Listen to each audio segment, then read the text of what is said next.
राधे राधे बच्चों। अब हम एनसीईआरटी का 11 टॉपिक पढ़ते हैं जिसमें हम सेल के बारे में पढ़ेंगे। तो सेल क्या है? सेल कन्वर्ट करता है किसको? केमिकल एनर्जी को इलेक्ट्रिक एनर्जी में। तो हमने सेल के बारे में जो आज तक पढ़ा है वो क्या है बेटा? सेल कन्वर्ट करता है केमिकल एनर्जी को इलेक्ट्रिक एनर्जी में। तो भैया अचानक याद आया कि ये तो गलत हो गया। तो ये गलत क्यों है? क्योंकि सेल जो है, सेल किसको कहते हैं? जो किसी भी फॉर्म ऑफ एनर्जी को इलेक्ट्रिक एनर्जी में कन्वर्ट करे। ठीक है, केमिकल एनर्जी को करे ऐसा जरूरी नहीं है। सेल किसी भी फॉर्म की एनर्जी को इलेक्ट्रिक एनर्जी में कन्वर्ट करने वाली डिवाइस को कहते हैं। फॉर एग्जाम्पल भैया, लाइट एनर्जी को इलेक्ट्रिक एनर्जी में कन्वर्ट करने वाला फोटोसेल, हीट एनर्जी को इलेक्ट्रिक एनर्जी में कन्वर्ट करने वाला थर्मोपाइल, केमिकल एनर्जी को इलेक्ट्रिक एनर्जी में कन्वर्ट करने वाला होता है बैटरी, जो अपन अपने सेल, मोबाइल वगैरह इन सब चीज़ों में यूज लेते हैं।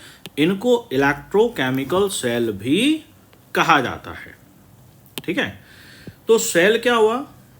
It is a simple device use to maintain constant potential difference. ठीक है, ये स्टडी करंट देने के काम में आता है। किसी भी सर्किट में पोटेंशियल डिफरेंस को मेंटेन बनाए रखने के लिए हम सेल का यूज लेते हैं। तो देखो क्या हुआ, सेल में दो इलेक्ट्रोड होते हैं, एक पॉजिटिव और एक नेगेटिव। भाई अब यहाँ पर हम थोड़ा सा केमिस्ट्री वाला पार्ट पढ़ते हैं, जो कि हमने केमिस्ट्री में पढ़ा है, इसलिए बहुत ज़्यादा डिटेल में यहाँ पर नहीं जाएंगे। तो ये हमारे पास एक इलेक्ट्रोलाइट है। अच्छा, ये एनसीईआरटी डायग्राम देख के समझ में आ गया होगा, फिजिक्स की एनसीईआरटी में भी है, तो इसलिए काफ़ी इसको अच्छे से समझें। ऐसा ना सोचें कि ये छोड़ देंगे तो चलेगा, इस पर थ्योरेटिकल क्वेश्चन बनाए जा सकते हैं। तो ये इलेक्ट्रोलाइट है, मतलब एक तरह का लिक्विड समझ लीजिए। उसमें एक पॉजिटिव टर्मिनल है, एक नेगेटिव टर्मिनल है, जिनको अपन इलेक्ट्रोड कहते हैं। ठीक है, ये चार्ज के एक्सचेंज के काम में आता है। ठीक है, और यहाँ पर हमने एक एक्सटर्नल रेजिस्टेंस लगा दिया जिसको हम लोड कहते हैं। अभी ये जो डायग्राम है ये उस समय का है जब सेल से करंट लिया जा रहा है। ठीक है, तो ये जो पॉजिटिव इलेक्ट्रोड होता है ये इलेक्ट्रोलाइट के रेस्पेक्ट में हाई पोटेंशियल पर होता है। तो positive electrode has positive potential difference between itself and electrolyte. और ये इलेक्ट्रोड है, इसका पोटेंशियल इस इलेक्ट्रोलाइट के रेस्पेक्ट में लो होता है। Negative electrode develops a negative potential relative to electrolyte. तो देखिए Vp माइनस Va पॉजिटिव है बेटा, Vn माइनस Vb करेंगे तो वो नेगेटिव पोटेंशियल बताएगा। ठीक है, तो इन्हीं दो का डिफरेंस समझना।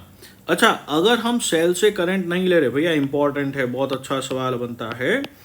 अगर सेल से करंट नहीं ली जा रही है तो इलेक्ट्रोलाइट के सभी पॉइंट्स के बीच में पोटेंशियल डिफरेंस जीरो रहता है। मतलब सभी पॉइंट का पोटेंशियल सेम रहेगा। कब? जब सेल से करंट न ले रहे हो। ओके, तो अब आगे समझते हैं।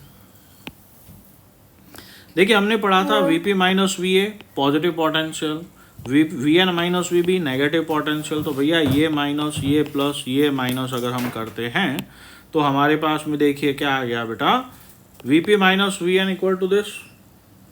ठीक है, तो आपके पास में ये आ गया। ओके, तो ये जो डिफरेंस आ रहा है, ये जो डिफरेंस है ये EMF है। अच्छा, अभी यहाँ पर हम इन दोनों को हटा क्यों रहे हैं? सोचने की बात है। हम तब की बात कर रहे हैं जब सेल से करंट न ली जा रही हो। तो सेल के पॉजिटिव और नेगेटिव टर्मिनल के बीच का पोटेंशियल डिफरेंस जो होता है उसको हम इलेक्ट्रोमोटिव फोर्स कहते हैं। ये थोड़ा मिसलीडिंग नाम है। अब ये क्यों रखा गया उसका कोई ऐसा कारण नहीं है, लेकिन जिस वक्त ये फिनोमिनन पढ़ा गया था पहले, उस वक्त पोटेंशियल डिफरेंस के बारे में जानकारी नहीं थी। तो EMF is actually a potential difference, it is not a force. The name EMF was given at that time when phenomenon was not understood properly। तो ध्यान रखना, EMF जो है इलेक्ट्रोमोटिव फोर्स जिसको हम कहते हैं, वो बेसिकली फोर्स नहीं है बेटा, पोटेंशियल डिफरेंस है, यूनिट वोल्ट होगा। ओके, तो अब समझें। जैसे ही हमने एक सेल लिया है ना, ये सेल का हाई पोटेंशियल, लो पोटेंशियल, ये इंटरनल रेजिस्टेंस, ये लोड रेजिस्टेंस। अभी अगर आप लूप लगाते हो इसमें, ठीक है, इसमें अगर अपन लूप लॉ लगाते हैं तो जब यहाँ से इस तरफ जाएंगे बेटा, करंट के डायरेक्शन में जाएंगे -IR, फिर करंट के डायरेक्शन में गए -IR, यहाँ से यहाँ गए, लो से हाई पर गए, +E = 0। तो हमने E = capital I capital R plus capital I small r लिख दिया। तो ये क्या है EMF? ये क्या है? ये पोटेंशियल डिफरेंस किस पर?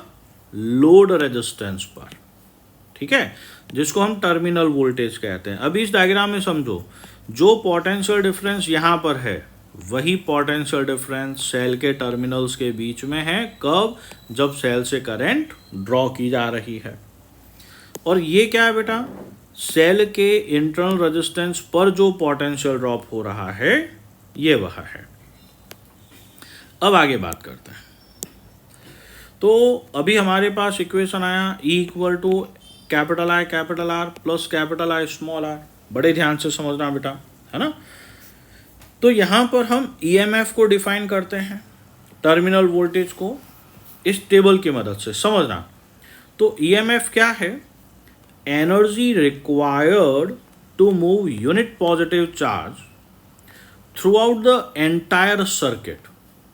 ठीक है, सेल के अंदर से भी निकालना है और लोड रेजिस्टेंस में से भी निकालना है। तो EMF क्या हुआ? It is energy required to move a unit positive charge through the entire circuit, वो EMF है। तो टर्मिनल वोल्टेज को क्या कहेंगे? Energy required to move unit positive charge through external resistance only, that is called terminal voltage.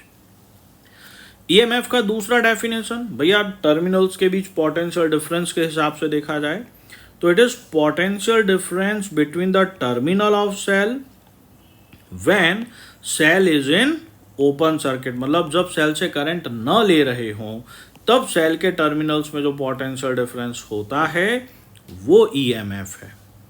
ठीक है, और terminal voltage को कैसे डिफाइन करेंगे?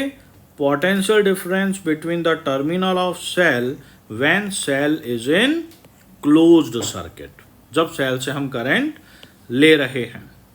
ओके, इंटरनल रेजिस्टेंस के ऊपर पोटेंशियल ड्रॉप हो गया, ये वाला पार्ट। तब इंटरनल रेजिस्टेंस क्या है वो समझें। तो भैया सेल में जो मेन पार्ट होता है जिसकी वजह से करंट फ्लो का बैलेंस रहता है वो है इलेक्ट्रोलाइट। तो resistance offered by cell itself किसकी वजह से? इलेक्ट्रोलाइट की वजह से, वो इंटरनल रेजिस्टेंस कहलाता है। भाई किस पे डिपेंड करता है? समझो, नेचर ऑफ इलेक्ट्रोलाइट, कि क्या इलेक्ट्रोलाइट है, कॉपर सल्फेट है या अपने H2SO4 है, डाइल्यूट H2SO4 है, या सोडियम क्लोराइड है। कॉन्सेंट्रेशन पे डिपेंड करता है। एरिया ऑफ इलेक्ट्रोड जो कि इलेक्ट्रोलाइट के अंदर डूबा हुआ है। डिस्टेंस बिटवीन द इलेक्ट्रोड पे, टेम्परेचर पे भी डिपेंड करता है बेटा। टेम्परेचर के अलावा साइज ऑफ सेल, है ना।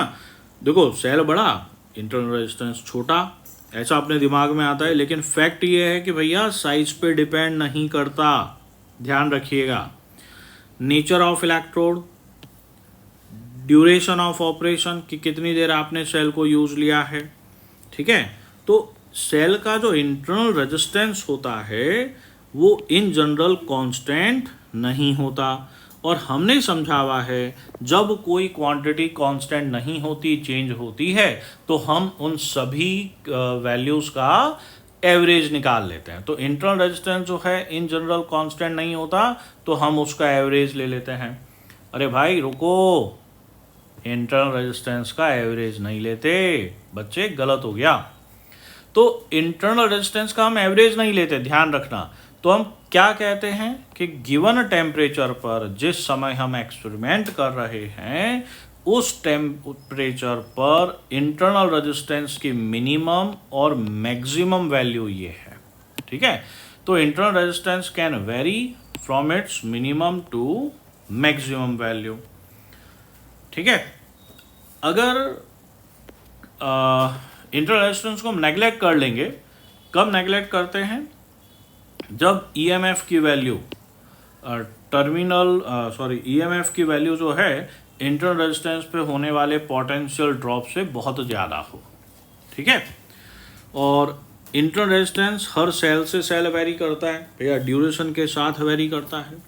जो आप एसिड बैटरी लेते हो उसका इंटरनल रेजिस्टेंस कम होता है, और हम जो सेल में टॉर्च में ड्राई सेल लेते हैं उनका इंटरनल रेजिस्टेंस ज़्यादा होता है।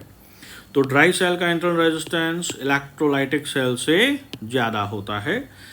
अभी हम एक अगले वीडियो में इसी से रिलेटेड पार्ट पढ़ेंगे कि terminal voltage, net power, power at load, इनके बारे में, ठीक है। राधे राधे बेटा।